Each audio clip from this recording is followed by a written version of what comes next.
नमस्कार, आदाब। मैं शाइस्ता आप सभी का हार्दिक स्वागत करती हूँ अपने इस ब्यूटीफुल माइंड के चैनल पर। और मेरी कोशिश रहती है कि मैं हमेशा कुछ नई चीज़ें आप लोगों के सामने लाऊं। इसी क्रम में मैं आज आप लोगों के सामने लेके आई हूँ बगहा शहर एक परिचय। ये एक छोटी सी डॉक्यूमेंट्री है, एक छोटा शहर जिसका नाम बगहा है उस पर। अक्सर हम बड़े शहरों के बारे में जानते हैं, उसके इतिहास के बारे में जानते हैं, उनकी संस्कृति के बारे में जानते हैं, मगर अक्सर हम उन शहरों से वाकिफ नहीं होते जो छोटे होते हैं। खासकर जहां हम पले बड़े होते हैं, हम चाहते हैं कि हमें उसके बारे में जानकारी मिले, मगर ऐसा होता नहीं है। तो मैंने कोशिश की है कि बगहा के बारे में जितनी सूचनाएं हैं उन्हें इकट्ठा किया जाए और उस पर जो है एक छोटी सी डॉक्यूमेंट्री बनाई जाए, ताकि हम भी अपने शहर के बारे में उन तमाम चीज़ों को जान सकें जो ज़रूरी है और जो हमें रोमांचित करते हैं। इसी क्रम में मैंने ये डॉक्यूमेंट्री बनाई। मेरा उद्देश्य था कि हम अपने शहर को जानें, उसके इतिहास को जानें, उसकी संस्कृति को जानें, उसके विकास क्रम को जानें। और इसीलिए ये डॉक्यूमेंट्री मैं आप सभी के सामने पेश कर रही हूँ। सभी जानते हैं मैं अपने इस ब्यूटीफुल माइंड के चैनल पर कभी कविताएं लेके आती हूँ, कभी शेरो शायरी और कभी डॉक्यूमेंट्री। तो मैंने अपने बगहा के बारे में कुछ लिखा था जो चाहती हूँ कि आपको सुनाऊं। वो खूबसूरत सा शहर बसता है मेरे ख्यालों में, जिनकी सड़कों पे भागे थे नंगे पांव कभी। हरे दरख्तों का साया, वो नदी का किनारा, रातों में सर पे वो मंडराता जुगनू का साया। वो भीनी भीनी क्यारियों के फूलों की खुशबू, वो इखलाक, वो मिठास, वो जिंदा दिल लोग, वो गर्मी, वो सर्दी, वो बारिश मेरे शहर की। जहन में ऐसे कैद हैं एक एक यादें मेरे शहर की। जी हाँ, शहर और गांव हमेशा हमसे भावनात्मक रूप से जुड़े रहते हैं। कई सारे रिश्तों में हम बनते हैं, उनका भी एक लगाव होता है, मगर उन शहरों और गांव का भी अपने आप से हम हमेशा जुड़ाव फील करते हैं, जहाँ पे हमने अपना वक्त गुजारा या फिर जहाँ पर हमारी पैदाइश हुई। इसी प्रेम ने, इसी मोहब्बत ने, इसी लगाव ने मुझे प्रोत्साहित किया कि मैं बगहा पर एक डॉक्यूमेंट्री बना सकूं। इस डॉक्यूमेंट्री को बनाने का जो ये निर्णय है, ये मेरा व्यक्तिगत प्रयास था। मैं चाहती थी कि सारी सूचनाओं को इकट्ठा किया जाए, ताकि हमारे बगहा के जो लोग हैं वो अपने शहर के बारे में जान सकें। और मैंने कोशिश किया है कि मैक्सिमम चीज़ें जो मैं दे सकती हूँ इस डॉक्यूमेंट्री में उसे बताऊं। और अगर कोई त्रुटि हो जाती है तो मुझे क्षमा कीजिएगा। वैसे मैंने कोशिश की है। और जब इस डॉक्यूमेंट्री को देखें और इस मेहनत को महसूस करें, तो जिन्होंने भी अभी तक इस चैनल को सब्सक्राइब नहीं किया है, सबसे पहले वो इस चैनल को सब्सक्राइब करें। पसंद आती है ये डॉक्यूमेंट्री और आप चाहते हैं कि इसी तरह छोटे शहरों पर भी काम हो, तो आप कमेंट करें और बताएं कि आपको ये डॉक्यूमेंट्री कैसी लगी। इस डॉक्यूमेंट्री को शेयर करें और लाइक करें ज़रूर से। बगहा शहर एक परिचय जो है, बगहा बिहार में, बिहार का एक जिला है, पश्चिम चंपारण जिला, उसी में ये बगहा पड़ता है। तो सबसे पहली बात अगर हम करें कि बगहा को जानने से पहले हमारे लिए ये ज़रूरी हो जाता है कि हम पश्चिम चंपारण के बारे में कुछ जानकारी आपसे साझा कर सकें। चंपारण बिहार के तिरहुत प्रमंडल के अंतर्गत एक भोजपुरी भाषी जिला है और हिमालय के तराई में बसे होने के कारण यह जो जिला है जल और वन संपदा से परिपूर्ण है। चंपा के पेड़ों के कारण ही माना जाता है इसका नाम चंपारण पड़ा। और बेतिया जो है यहाँ का जिला मुख्यालय है। यह जिला अपनी भौगोलिक विशेषताओं और इतिहास के लिए विशिष्ट स्थान रखता है। बगहा सहित 3 अनुमंडल, 18 प्रखंड और 5 नगर क्षेत्र का प्रतिनिधित्व करने वाले इस पश्चिम चंपारण जिले में बगहा अनुमंडल के अधीन ही 7 प्रखंड आते हैं, जबकि 2 नगर परिषद हैं, रामनगर और बगहा। 5228 वर्ग किलोमीटर क्षेत्र के वर्तमान जिले में तकरीबन 2400 वर्ग किलोमीटर क्षेत्र अकेले बगहा पुलिस जिले के अंतर्गत आता है। यह बगहा का मैप है और बगहा 1 आप देख रहे होंगे और बगहा 2 है। यह 2 भागों में बटा हुआ है, बगहा 1 और बगहा 2। गंडक नदी आप देख रहे हैं, ये गंडक नदी है और गंडक नदी के पास ही जो है बगहा अवस्थित है। बगहा की अवस्थिति बिहार राज्य के पश्चिम चंपारण जिले में है। यह एक पुलिस जिला है और नगर परिषद क्षेत्र है। यह अपने जिला मुख्यालय बेतिया से 64 किलोमीटर की दूरी पर है। वहीं राज्य की राजधानी पटना से 250 किलोमीटर की दूरी पर उत्तर पश्चिम में स्थित है। बगहा 45 किलोमीटर की दूरी पर नेपाल से लगता है, वहीं दूसरी ओर यह उत्तर प्रदेश के साथ भी अपनी सीमा साझा करता है। इस तरह से अगर आप इसकी भौगोलिक अवस्थिति को देखें तो आप देख रहे हैं कि यह काफी जगह से क्या है, वेल कनेक्टेड है, काफी जगह से अच्छी तरीके से जुड़ा हुआ है और करीब है। इसी के कारण बगहा की जो भौगोलिक अवस्थिति है इसके महत्व को बढ़ा देती है। अभी मैंने आपको बताया कि पश्चिम चंपारण जिला जो है 5228 वर्ग किलोमीटर क्षेत्र में फैला हुआ है। अगर हम बगहा की बात करें तो 24 वर्ग किलोमीटर क्षेत्र में फैला बगहा जो है, ये एक बड़ा क्षेत्र जो है इसके अंतर्गत आता है। लेकिन शिवहर जो है एक छोटा सा जिला है और एक राजस्व जिला है जिसके अंतर्गत 443। किलोमीटर का क्षेत्र ही है, जो कि अगर हम तुलना करें बगहा और शिवहर के बीच में, बगहा जो है शिवहर से क्षेत्रफल के दृष्टिकोण से काफी बड़ा है, क्योंकि यह 2400 वर्ग किलोमीटर क्षेत्र में फैला हुआ है। लेकिन बगहा आज तक एक राजस्व जिला नहीं है और बगहा के लोग जो है एक लंबे समय से संघर्ष कर रहे हैं कि बगहा को एक राजस्व जिला बनाया जाए, क्योंकि राजस्व जिला बनते के साथ ही विकास की गति जो है काफी तेज हो जाती है। बगहा के लोगों की तरफ से मैं भी राज्य सरकार से यह अपील करती हूँ कि बगहा के क्षेत्रफल को ध्यान में रखा जाए, इसकी भौगोलिक अवस्थिति को ध्यान में रखा जाए और बगहा को शीघ्र से शीघ्र एक राजस्व जिला बनाने की घोषणा की जाए। चंपारण गजट के अनुसार 1951 में बगहा की जो आबादी थी वह 5820 थी, जिसमें पुरुषों की जनसंख्या 3044 थी, वहीं महिलाओं की जनसंख्या 2776 थी। चंपारण गजट में ग्रेट गंडक नदी का उल्लेख किया गया है, जिसे नारायणी और शालिग्राम के नाम से भी जाना जाता है और इसलिए जाना जाता है क्योंकि जो गंडक नदी है उसके तल पर शालिग्राम नामक एक पत्थर मिलता है, जिसे माना जाता है कि वह जीवित पत्थर होता है। इसके बारे में इस डॉक्यूमेंट्री में हम लोग बहुत आगे जानने वाले हैं।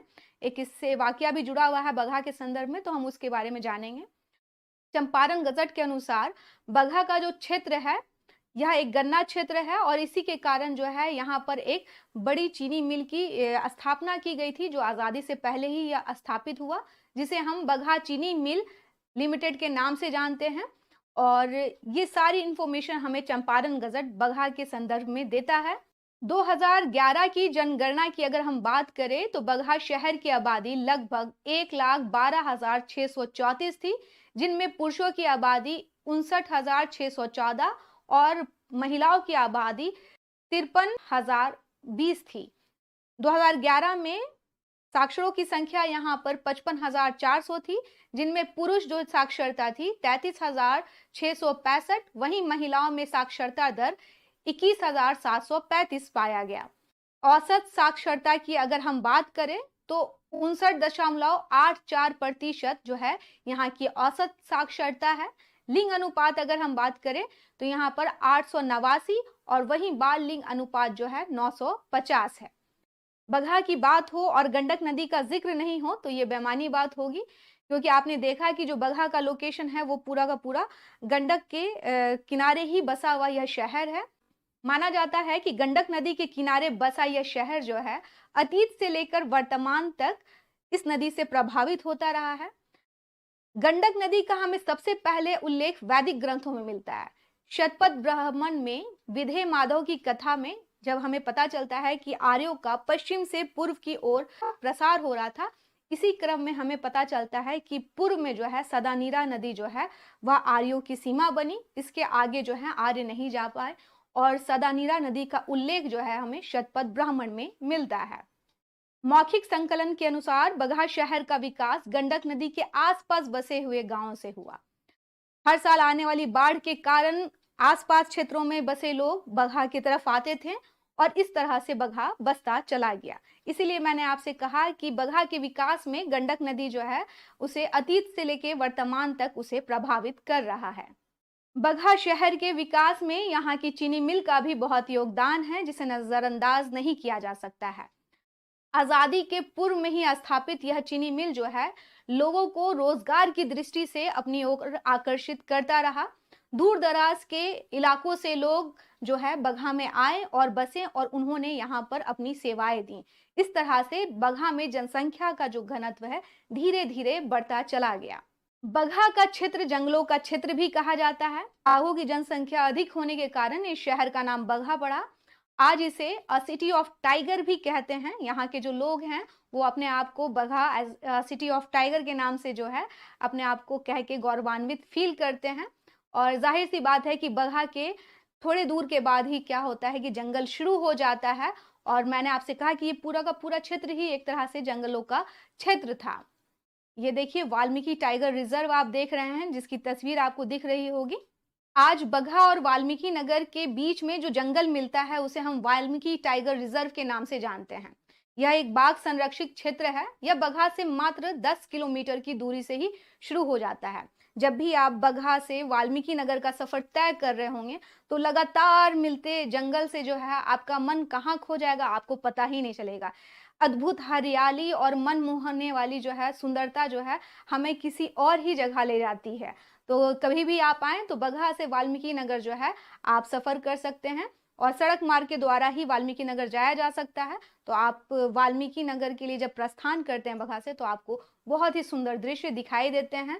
रास्ते में आपको कई सारे जंगली जानवरों से भी भेंट हो जाती है। तो ये बहुत ही खूबसूरत और रोमांचित अनुभव रहता है जो भी वहाँ की यात्रा करता है। बगहा जिसे कभी मिनी चंबल के नाम से जाना जाता था और ये कोई नई बात नहीं है। जो भी बगहा से बिलोंग करने वाले लोग हैं और जो बिहार में रहने वाले लोग हैं वो बखूबी जानते हैं कि बगहा को मिनी चंबल कहा जाता था। इसकी भी एक बड़ी अनोखी कहानी है कि कैसे इसे मिनी चंबल का नाम दिया गया। 90 के दशक के आसपास बगहा में माना जाता है कि लगभग 35 डाकुओं का गिरोह जो था यहाँ पे काफी सक्रिय था। बगहा थाना कांड संख्या 161/81 में उस टाइम के जिला जज थे श्री पद्म नारायण सिंह। उन्होंने एक याचिका आई उनके पास। उन्होंने उस याचिका को यह कहते हुए खारिज कर दिया, यहाँ दसियों गिरोह की समानांतर सरकार चल रही है। यह जिला बड़ी तेजी के साथ मिनी चंबल बनता जा रहा है। इसके बाद बगहा को मिनी चंबल की उपमा दी जाने लगी। मिनी चंबल के रूप में पहचाने जाने वाला बगहा 90 के दशक में रक्त रंजित रहा। सन 1996 में रामनगर प्रखंड के नरकटियादोन में अपराधियों ने 7 किसानों की हत्या कर दी। इस नरसंहार के बाद उस टाइम की तत्कालीन राजद सरकार ने 1996 में बगहा को पुलिस जिले का दर्जा दिया। सर्वप्रथम श्री R.K. मलिक को बतौर एसपी यहां पर नियुक्त किया गया और ये रहा मिनी चंबल का इतिहास जो बगहा से जुड़ा हुआ है। अगर आज की बात करें तो वैसी कोई बात नहीं है, काफी शांति है यहाँ पर। बगहा की अर्थव्यवस्था की अगर हम बात करें तो कृषि यहाँ की अर्थव्यवस्था का मुख्य आधार है। ईख, चावल, धान इन सभी फसलों की खेती होती है यहाँ पर। रोजगार के सीमित साधन हैं। कृषि के अतिरिक्त मात्र एक चीनी मिल है जो कुछ रोजगार लोगों को उपलब्ध करवाती है। यहाँ पर कुटीर उद्योग और बड़े उद्योगों की कमी है, जिसके कारण यहाँ की एक बड़ी जनसंख्या को, यहाँ की श्रम शक्ति को पलायन करने के लिए मजबूर होना पड़ता है। तो समय के साथ यह भी जरूरी है कि यहाँ पर कुटीर उद्योग और बड़े उद्योगों की स्थापना की जाए ताकि हम अपनी श्रम शक्ति का यूज कर सकें और इस पलायन को रोक सकें। अगर आप बगहा जा रहे हैं तो बगहा जाते हैं अगर आप, तो आप क्या खाना पसंद करेंगे? तो मैं आपको बताऊं कि गंडक नदी की यहाँ पे छोटी चेपुआ मछली मिलती है जो काफी प्रसिद्ध है इस पूरे रीजन में। इसके अलावा आनंदी का भूजा हो गया और बढ़िया गुड़, क्योंकि यह गन्ना क्षेत्र है में स्थित है बगहा, तो बढ़िया गुड़ भी आपको मिल सकता है। पूरा का पूरा चंपारण बेल्ट है तो चंपारण मटन आप यहाँ पे खा सकते हैं। और बगहा की जो स्पेशलिटी है, इसकी विशेषता है जो खाने में है, वह है यहाँ की इमरती, जो कि चावल से बनाई जाती है। बहुत ही स्वादिष्ट होती है। जो भी लोग यहाँ से अक्सर जाया करते हैं मैं सजेस्ट करती हूँ कि वहाँ की इमरती जरूर खाइएगा। मैं भी जाती हूँ तो मैं भी वहाँ की इमरती खाना बहुत पसंद करती हूँ। यहाँ के लोग अक्सर अपने परिचित को, अपने मेहमानों को इमरती जो है दिया करते हैं। तो कभी आप बगहा जाएं तो इमरती जरूर खाएं। बगहा में अगर शिक्षा की बात की जाए तो स्कूल के स्तर पर अच्छा काम हुआ है। प्राथमिक, माध्यमिक और उच्च शिक्षा के क्षेत्र में यहाँ पर अच्छा काम हुआ है। यहाँ पे कई सारे निजी स्कूल हैं, कई सारे सरकारी स्कूल हैं और बच्चे जो हैं स्कूल के अपनी पढ़ाई जो है बहुत अच्छे से कर पाते हैं यहाँ पे। लेकिन आश्चर्य की बात यह है कि यहाँ पर अगर आप उच्च शिक्षा के क्षेत्र में जाना चाहते हैं तो बगहा से थोड़े दूर पहले ही एक बड़गांव गवर्नमेंट डिग्री कॉलेज मिलता है। यह एक सरकारी कॉलेज है। इसके अलावा बगहा में कोई भी सरकारी कॉलेज नहीं है। जो भी है वह सरकारी सहायता प्राप्त है, मगर पूर्णतः सरकारी कॉलेज बगहा में नहीं है, बड़गांव गवर्नमेंट डिग्री कॉलेज को छोड़ के। बगहा में जो कुछ शिक्षण संस्थान हैं जो कि सरकारी सहायता प्राप्त हैं, जिसमें पंडित उमाशंकर तिवारी महिला कॉलेज है, बाबा भूतनाथ कॉलेज है, पंडित गिरिधरन मिश्र कॉलेज है। ये सभी कॉलेज जो हैं बगहा में शिक्षा के क्षेत्र में लगातार प्रयास कर रहे हैं कि वहाँ के बच्चों को जो है अच्छी शिक्षा दी जा सके, उच्च शिक्षा में उनकी बाधाएं नहीं आ सके।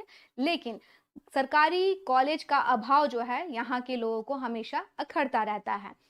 ये बगहा का महिला कॉलेज है और इस कॉलेज में मैं खुद भी गई थी देखने के लिए, काफ़ी अच्छा काम हुआ है। छात्राओं के लिए यहाँ पर कई सारे स्पोर्ट्स कॉम्प्लेक्स बनाए गए हैं ताकि बच्चियाँ जो हैं शिक्षा के साथ जो है स्पोर्ट्स की एक्टिविटीज़ में भी भाग ले सकें। इसके अलावा एक स्विमिंग पूल का भी निर्माण हो रहा है यहाँ पर। बहुत सारी चीज़ें जो हैं एक्स्ट्रा करिकुलर एक्टिविटीज़ जो हैं यहाँ पर प्रोवाइड कराई जा रही हैं स्टूडेंट्स को, जो फीमेल स्टूडेंट्स हैं, छात्राएँ हैं उनको। इसके अलावा बगहा में बीबीएन कॉलेज है और ये गिरिधरन मिश्र कॉलेज है। ये सभी जो है सरकारी सहायता प्राप्त कॉलेज हैं। और इसके अलावा एक पुस्तकालय जो मुझे दिखा वह था बगहा 1 में। जैसे आप बगहा 1 में एंटर करेंगे आपको राहुल पुस्तकालय दिख जाएगा, तो राहुल पुस्तकालय है यहाँ पर। शिक्षा के क्षेत्र में अभी और बेहतर प्रयास किए जाने की ज़रूरत है बगहा में, ताकि जो बच्चे हैं 10वीं और 12वीं के बाद जो है हतोत्साहित नहीं हो सकें उच्च शिक्षा के संदर्भ में। इस संदर्भ में जो है सरकार को ध्यान देने की ज़रूरत है ताकि वहाँ पर जो है अच्छी शिक्षा उपलब्ध करवाई जा सके। बगहा के सामाजिक जीवन के बारे में बात करें तो यहाँ के समाज में हर वर्ग का प्रतिनिधित्व है। यहाँ के लोग काफ़ी शांति प्रिय हैं और काफ़ी स्वभाव से मिलनसार भी हैं। बगहा और बगहा के आसपास में जो गांव हैं वहाँ पर थारू जनजाति के लोग पाए जाते हैं। यह जनजाति जो है भारत के प्रमुख जनजातियों में से एक है। यह प्राकृतिक प्रेमी, मातृ पूजक और लैंगिक समानता में विश्वास करने वाली जनजाति है। महिलाओं की स्थिति में लगातार सुधार हो रहा है। शिक्षा के प्रसार और संचार के बेहतर माध्यम ने बालिकाओं को भी शिक्षा से जोड़ा है। मैंने अभी थारू जनजाति के बारे में बताया था। ये थारू महोत्सव का ही दृश्य है जो आप देख रहे हैं और इसमें जो है महिलाएं नृत्य कर रही हैं। बहुत सुंदर सुंदर उनके कल्चरल प्रोग्राम होते हैं। अगर आप कभी बगहा जाएं तो थारू महोत्सव को भी एंजॉय कर सकते हैं। मैंने आपको बताया कि बगहा शहर जो है यह 2 भागों में विभाजित है, बगहा 1 और बगहा 2।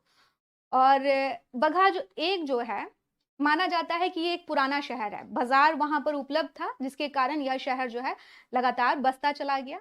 बगहा 2 के बसने की जो पृष्ठभूमि है वह प्रशासन को ध्यान में रख के बसाया गया है। अगर आप बगहा 2 में जाएंगे तो वहां पर आपको एसपी ऑफिस, कचहरी, रेलवे स्टेशन, ये सारी चीजें आपको देखने को मिलेंगी। तो प्रशासनिक सुविधाओं को ध्यान में रखकर बगहा 2 को बसाया गया है। बगहा में कभी 3 सिनेमा घर हुआ करते थे। इसमें था एक चित्रांगदा, एक कमला टाकीज और ध्रुव टाकीज। वर्तमान में इन 3 सिनेमा घरों में से 2 तो बंद हो चुके हैं, कमला टाकीज और चित्रांगदा। और ध्रुव टाकीज भी काफी समय तक बंद रहा। उसके बाद यह जो है एक नए अवतार के रूप में और नई सुविधाओं और तकनीकों के साथ खुला है, जिसे हम आज ध्रुव कॉम्प्लेक्स के नाम से जानते हैं।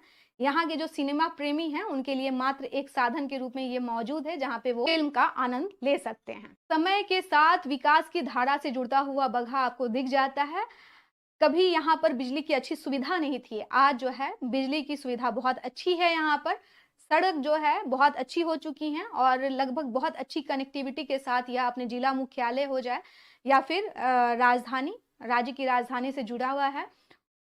आज के दौर में अगर आप जाएं वहां पर, पहले छोटी लाइन थी, आज बड़ी लाइन हो चुकी है और भारत के वर्तमान में जितने भी प्रमुख नगर हैं वहां जाने के लिए आपको यहाँ से ट्रेन मिल सकती है। लेकिन एक दिक्कत यह है कि यहाँ पर ट्रेनों की संख्या कम है काफ़ी। ट्रेनों की संख्या बढ़ाए जाने की आवश्यकता है, उनके स्टॉपेज दिए जाने की आवश्यकता है यहाँ पर, क्योंकि जनसंख्या जो है लगातार बढ़ते जा रहा है। बगहा से मात्र 75 किलोमीटर की दूरी पर कुशीनगर हवाई अड्डा है, जहाँ से बगहा वासी जो है हवाई सेवा की सहायता भी ले सकते हैं, इस सुविधाओं को भी वह ले सकते हैं। बगहा में चिकित्सा के क्षेत्र में बहुत ही अच्छा काम हुआ है। कभी जो इमारतें जर्जर दिखा करती थीं, आज वो बहुत ही खूबसूरत बन चुकी हैं और आधुनिक सेवाओं के साथ लैस भी हैं। ये बगहा के लोगों को लगातार अपनी सेवाएं दे रही हैं। यहाँ पर अब मुफ्त दवाएं मिलती हैं, साफ सफाई की बहुत ही अच्छी व्यवस्था है। यहाँ पर 24 घंटे सर्जरी की व्यवस्था है। कोविड के समय तो इस अस्पताल ने बहुत ही अच्छा काम किया और कई लोगों की ज़िंदगी को इसने बचाया था। मैं खुद भी बगहा के इस अनुमंडल अस्पताल में गई और मैं देख कर के काफ़ी दंग रह गई थी कि आज के समय में बगहा जो है, हमारे बगहा में इतनी शानदार जो है फैसिलिटी है हमारे हॉस्पिटल में। आप देखिए, यह यहाँ का अनुमंडल अस्पताल है, कमलनाथ तिवारी अनुमंडल अस्पताल। मैं खुद ही गई वहाँ पर, साफ-सफाई की बहुत ही अच्छी व्यवस्था थी और जो वहाँ पर सफाई कर्मी थे या फिर जो भी चिकित्सा क्षेत्र से जुड़े लोग थे, काफ़ी सहयोगी थे और मैं तो अनजान बन के गई थी, मगर मुझे बहुत अच्छा लगा कि काफ़ी जो है समर्पण के साथ ये लोग चिकित्सा के क्षेत्र में बगहा के लोगों को अपनी सेवाएँ दे रहे हैं। बगहा में वन विकास भारती एक स्वयंसेवी संस्था है। इसकी स्थापना 1984 में गांधी जी के सर्वोदय के विचारधारा के अंतर्गत किया गया था। इसके संस्थापक हैं समाज सेवी अरुण कुमार सिंह जी। संस्था ने बिहार में पहली जो है होम्योपैथिक 40 बेड वाला अस्पताल की स्थापना की थी। इसका उद्घाटन उस समय के जो राज्यपाल थे महामहिम सुंदर सिंह भंडारी जी द्वारा 1999 में किया गया। संस्था ने अभी तक बहुत सारे महत्वपूर्ण कार्य किए हैं, कई सारी सामाजिक समस्याओं को सुलझाया है, पर्यावरण की समस्याओं के प्रति लोगों को जो है सचेत किया है, काफ़ी ही अच्छी इनकी भूमिका रही है। इसलिए इस तरह के संस्था और इस तरह के समर्पित लोगों का अगर ज़िक्र इस डॉक्यूमेंट्री में नहीं हो, तो वो अच्छा नहीं होता, इसलिए मैंने इसे दिया है। यह जो आप तस्वीर देख रहे हैं, वही है होमियो कैंसर सेवा अस्पताल, होमियो सेवा अस्पताल जो मैंने बताया वन विकास भारती के द्वारा जो है, यह पूरा उनका एस्टेब्लिशमेंट है और यहाँ पर जो है कैंसर का भी इलाज किया जाता है होम्योपैथिक दवाइयों के माध्यम से। साँपों के काटे जाने का बहुत अच्छा इलाज होता है यहाँ पर और इसके अलावा जो है कई सारे डॉक्टर जो है दूर-दराज जगह से आकर के यहाँ पर लोगों को अपनी सेवाएँ देते हैं। अब हम बात करते हैं हरनाटार की। हरनाटार जो है, यह थारू आदिवासी बहुल क्षेत्र में स्थित है और इसी के चलते इसके जो विकास ने जो करवट ली है, इसे जो है थरवट की राजधानी का गौरव भी प्राप्त है। 3 दशक पहले यहाँ से एकमात्र डॉक्टर थे, डॉक्टर कृष्ण मोहन राय। उन्होंने डॉक्टरी की और पूरे थारू समुदाय से मात्र कृष्ण मोहन राय ने डॉक्टर होने का गौरव भी प्राप्त किया था। इनकी नियुक्ति जो है सरकारी डॉक्टर के रूप में किसी अन्य जिले में की गई थी। 5 साल तक यह सरकारी सेवा में रहने के बाद इनको अपने क्षेत्र का मोह जो है इन्हें खींच ले आता है और इन्होंने अपनी सरकारी नौकरी छोड़कर इस दूर-दराज के इलाके में, इस पिछड़े इलाके में जो है अपनी सेवाएँ देना जो है उचित समझा।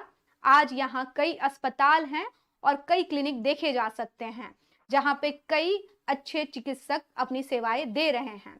ऐसे कर्मठ व्यक्तियों के कारण ही आज हरनाटार बाजार जो है, जो कभी आदिवासी और पिछड़े लोगों का साप्ताहिक बाजार हुआ करता था, आज यह एक मेडिकल हब के रूप में उभर रहा है।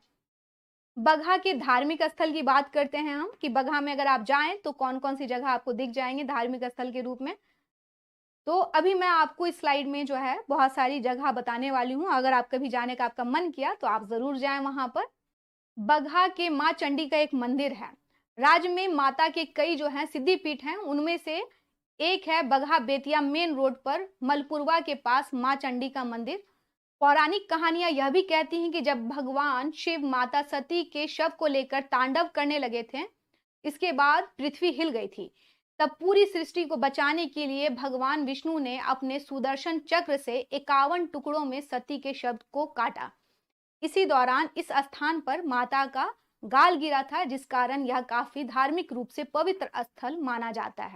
यदि आप बगहा जा रहे हैं और बगहा जाने के बाद आप चाहते हैं कि कहीं के दर्शन करें, तो यहाँ पर आपको मदनपुर देवी स्थान मिलता है। यह जो मदनपुर देवी स्थान है, बगहा से वाल्मीकि नगर के बीच में मदनपुर जंगल है, उसी में है ये और यह देवी स्थान काफ़ी पवित्र समझा जाता है। उत्तर प्रदेश से, बिहार के कई अन्य जिलों से लोग यहाँ आते हैं। यहाँ आकर वह मन्नतें मानते हैं। कई लोग यहाँ आकर मन्नतें जब उनकी पूरी हो जाती हैं, तो वो यहाँ आकर बलि भी चढ़ाते हैं। तो यह काफ़ी जो है पवित्र स्थल माना जाता है। इसके साथ भी एक कहानी संलग्न है, वह है रहसु गुरु की। तो उसके बारे में डिटेल जो है आपको मेरी किताब में मिल जाएगा, मगर आप मदनपुर देवी स्थान कभी भी बगहा का विजिट करें, जाएँ आप, तो मदनपुर देवी स्थान को आप कभी भी मिस ना करें। बगहा में बाबा विशंबर नाथ का मंदिर है और मैंने आपसे कहा था कि गंडक नदी के तल पर जो है शालिग्राम पत्थर मिलता है और वो माना जाता है कि जीवित पत्थर है। यहाँ से उस शालिग्राम के बारे में भी एक कहानी आपको मिल जाएगी। 164 साल से बढ़ रहा शालिग्राम भगवान का आकार बगहा के श्री बाबा विशंबरनाथ मंदिर में हर दिन बढ़ रहा है। यह पत्थर कभी मटर के दाने जैसा था, जो कि नेपाल के राजा से यहाँ के नाम था रामजीवना, उन्हें सौगात में मिली थी। बाबा विशंभरनाथ को भगवान विष्णु का अवतार माना जाता है। इन्हें साल में एक बार जन्माष्टमी के दिन ही आसन से उतारा जाता है। ये बाबा विशंभरनाथ मंदिर का ही पूरा का पूरा एरिया है, जिसकी तस्वीर मैंने ली है, आप देख सकते हैं। बहुत ही सुंदर तस्वीरें हैं यहाँ पर, और बहुत ही एकांत में जाकर के अगर आप बैठना चाहते हैं, ध्यान लगाना चाहते हैं, तो आप ज़रूर इस स्थान पर जाएं। मुझे बहुत अच्छा लगा। इसके प्रांगण में ही एक तालाब है, और बहुत ही सुंदर तालाब है, उसके बारे में भी कहानियां हैं, मगर आप जाएं तो आपको पता चलेगा कि क्या कहानियां हैं वहाँ पर। ये कैलाश बाबा का मंदिर है, बगहा 2 में है कैलाश बाबा का मंदिर, और ये कैलाश बाबा की तस्वीर है जो आप देख रहे हैं। इसके अलावा बगहा में हजरत मौलाना मोहम्मद हारून नक्शबंदी का मज़ार भी है। यह मज़ार जो है, मौलाना मोहम्मद हारून नक्शबंदी को बगहा के उस सूफी के रूप में जाना जाता है, जो हिंदू और मुसलमान दोनों में समान रूप से काफ़ी लोकप्रिय थे। इनका जन्म 1991 में देवरिया जिला उत्तर प्रदेश में हुआ था। इनके पूर्वज जो है समरकंद बुखारा के निवासी माने जाते हैं। 1934 में गोरखपुर के तमकुही से बगहा आए और जीवन पर्यंत जो है वो बगहा रहे और लोगों की यहाँ पर सेवा की। इनकी मृत्यु जो है 4 फरवरी 1982 हो गई। सिद्ध पुरुष होने के कारण इनके श्रद्धालु उत्तर प्रदेश और बिहार के दूर दराज इलाकों से भी इनके पास यहाँ पर दर्शन के लिए आते हैं। ये देखिए आप सारी तस्वीरें, बाबा मस्तान शाह का मज़ार है ये, और यह बगहा 1 में है। यहाँ पर भी बहुत ही सुंदर तालाब है, और जाइएगा तो आपको बहुत अच्छा लगेगा। इसके अलावा बगहा में चखनी में एक बहुत ही सुंदर गिरजाघर है, जो कि अंग्रेज़ों का बनवाया हुआ एक कैथोलिक चर्च है। ये अपनी सुंदरता और विशालता के कारण इस पूरे रीजन में काफ़ी प्रसिद्ध है।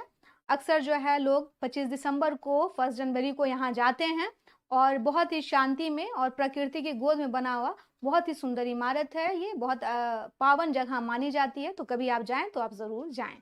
देखिए ये वहीं चखनी का ये सुंदर गिरजाघर आप देख रहे हैं। बगहा के कुछ स्थान जो है गांधी जी की यादों के साथ भी जुड़े हुए हैं। 1930 के आंदोलन के दौरान गांधी जी भितिहरवा से भैरवगंज होते हुए बगहा के डीएम एकेडमी में पहुंचे।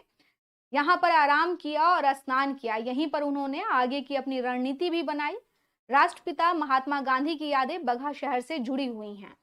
देश की गुलामी के दौरान महात्मा गांधी 1930 में नमक छोड़ो आंदोलन के दौरान बगहा शहर के देवी मंडल सिंह उच्च विद्यालय पहुंचे। जिस कुएं के पास गांधी जी ने स्नान किया था वह आज भी संरक्षित तौर पर मौजूद है। मैंने आपको बताया कि गांधी जी जब यहाँ आए थे तो उन्होंने स्नान किया था। जिस कुएं को संरक्षित किया गया उसी की तस्वीर आप देख रहे हैं। इसे गांधी जी का कुआं कहा गया है, और कभी आप जाएं तो इसे आप देख सकते हैं।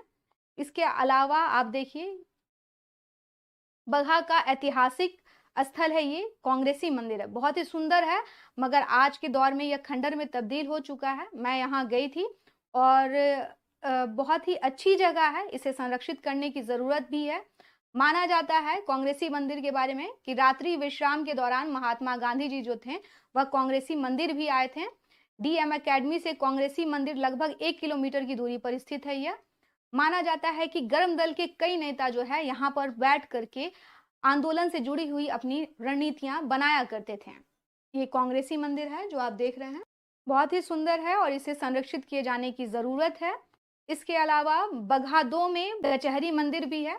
यहाँ पर अक्सर आपको श्रद्धालु दिख जाएंगे। यह कोर्ट परिसर के बीच में ही बना हुआ है, और कई सारे जो लोग आते हैं जो परेशान होते हैं वो अक्सर यहाँ पे बैठ करके प्रार्थना करते हैं अपने लिए। तो ये बगहा का कचहरी मंदिर है। इसके अलावा बगहा में आप जा रहे हैं तो आपको कई जगहों पर जो है बहुत सुंदर सुंदर मंदिर मिल जाएंगे, जहाँ पर आप रुक करके वहाँ पर प्रार्थना अर्चना करना चाहेंगे। और एक चीज़ जो मुझे बगहा की बहुत सुंदर लगती है, ये तस्वीर आप देख रहे होंगे, एक तरफ मंदिर है और एक तरफ मस्जिद है, दोनों बगल अगल में है। बगहा के पटखौली में मंदिर और मस्जिद एक दूसरे के बिल्कुल पास में है, जो यहाँ के लोगों की धार्मिक सहिष्णुता की एक पहचान है, मिसाल है। अगर हम बात करें कि बगहा में संभावनाएं क्या हैं, तो आप देखिए, बगहा से कुशीनारा जो है, कुशीनगर मात्र 76 किलोमीटर की दूरी पर है, जो कि महात्मा बुद्ध का महापरिनिर्वाण स्थान है। इसके अलावा बगहा से वाल्मीकि नगर जो है 40 किलोमीटर की दूरी पर है और बगहा से लौरिया मात्र 39 किलोमीटर की दूरी पर है, जहां पर अशोक स्तंभ और स्तूप है। इसके अलावा बगहा से भितिहरवा आश्रम आप जा सकते हैं, जो कि गांधी जी से जुड़ा हुआ है, मात्र 52 किलोमीटर की दूरी पर है। अगर हम बगहा को एक सेंटर के रूप में लें, तो बगहा जो है इन सभी के बीच में आता है। अगर आप बगहा जा रहे हैं, तो आप चारों तरफ जो है घूम सकते हैं अच्छे से। तो बगहा को जो है हम एक पर्यटन स्थल के रूप में भी विकसित कर सकते हैं। संभावनाएं हैं, क्योंकि इसके आस-पास में बहुत ही खूबसूरत जगह भी हैं और बगहा स्वयं भी देखने लायक जगह है। ये बगहा की कुछ तस्वीरें आप देख रहे हैं मेरे साथ, जिसे मैंने लिया है। मैंने लिखा है, मेरे शहर को तू आबाद रखना, यहाँ के हर बाशिंदों में आपसी प्यार रखना। होली के रंग तू हर साल मुझ पे डाल देना, ईद पर हर बार सेवइयों से मुंह मीठा करना। जिस भाईचारे से रहता आया है यह शहर, इस विरासत को महफूज रखना, यहाँ मोहब्बत रखना। बिल्कुल मेरी दुआ है कि यहाँ के लोग जो है जिस भाईचारे से रहते आए हैं, ये भाईचारा कायम रहे, यहाँ के लोग आपसी मोहब्बत से रहें और बगहा जो है दिन प्रतिदिन विकास के क्रम में आगे बढ़ता चला जाए। शिक्षा के क्षेत्र में अच्छी प्रगति होनी चाहिए और बगहा को जल्द से जल्द एक राजस्व जिला जो है घोषित किया जाना चाहिए। यह मेरा एक विनम्र निवेदन भी है राज्य सरकार को कि वह इस ओर ध्यान दे कि बगहा को जल्द से जल्द एक राजस्व जिला घोषित कर दे, ताकि हमें जो है खुश होने का एक मौका मिल सके और यह जो सपना हम लोगों ने बरसों से संजोया हुआ है, वह साकार हो सके। जिन्होंने अभी तक इस चैनल को सब्सक्राइब नहीं किया है, वह ब्यूटीफुल माइंड के इस चैनल को जल्द से जल्द सब्सक्राइब करें, ताकि आपको इस तरह की डॉक्यूमेंट्री और इन्फॉर्मेटिव चीज़ें देखने को मिले और आप सब्सक्राइब करें। इसके अलावा आपको ये डॉक्यूमेंट्री कैसी लगती है, मुझे बताना ना भूलें। अपना कमेंट ज़रूर करें इस पे, शेयर करें अपने दोस्तों के बीच में और इसे लाइक करें। मैं शाइस्ता अंत में आप सभी से विदा लेती हूँ, इस आशा के साथ कि आप सभी को ये डॉक्यूमेंट्री पसंद आई होगी। अगर कोई कुछ त्रुटि रह गई है, मुझे माफ़ कीजिएगा और यह मेरा एक व्यक्तिगत प्रयास था कि मैं चाहती थी कि अपने शहर के बारे में आप सभी को बताऊँ और उसकी चीज़ों को और बेहतर तरीके से संग्रहित कर सकूँ। इस पूरे डॉक्यूमेंट्री के बारे में आप लोगों ने जितना जाना, उसके बारे में पूरा का पूरा और बेहतर जानकारी आपको इसकी किताब के माध्यम से मिल सकता है। इस पर मैं एक किताब भी लेके आ रही हूँ। ये जो चीज़ें आपने देखी वो रहेंगी, इसके अलावा जो है हर जगह से जुड़ी हुई कुछ कहानियाँ हैं, कुछ किस्से हैं जो कि उसमें रहेगा। अगर आप ये किताब लेना चाहते हैं तो संपर्क करें। मुझे दीजिए इजाज़त। धन्यवाद।